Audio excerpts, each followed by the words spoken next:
Ration card ഉള്ളവരെല്ലാം ശ്രദ്ധിക്കുക. ഫെബ്രുവരി മാസത്തെ ration വിതരണം ഫെബ്രുവരി മാസം 6-ാം തീയതി ആരംഭിക്കുമെന്നാണ് സർക്കാർ അറിയിച്ചിട്ടുള്ളത്.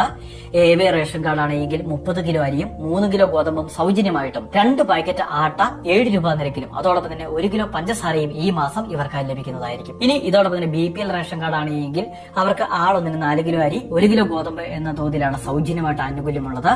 ആകെ ലഭിക്കുന്ന ഗോതമ്പിൽ നിന്ന് 3 കിലോ വരെ കുറച്ച് 3 പാക്കറ്റ് ആട്ട അത് 9 രൂപ നിരക്കിൽ വാങ്ങാൻ സാധിക്കുന്നതായിരിക്കും. APL വിഭാഗത്തിലെ നീല റേഷൻ കാർഡുകൾക്ക് ആളൊന്നിന് 2 കിലോ വീതം ഭക്ഷ്യധാന്യം 4 രൂപ നിരക്കിൽ ലഭിക്കുന്നതായിരിക്കും.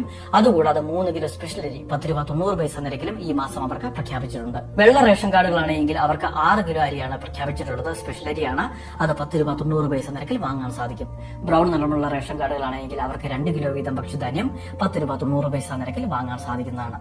ഫെബ്രുവരിയിലെ റേഷൻ വിതരണത്തെ സംബന്ധിച്ചുള്ള മറ്റ് വിശദാംശങ്ങളെല്ലാം വീഡിയോയുടെ കമന്റ് ബോക്സിലുണ്ട്. അറിയിപ്പ് എല്ലാവരിലേക്കും ഷെയർ ചെയ്ത് എത്തിക്കുക.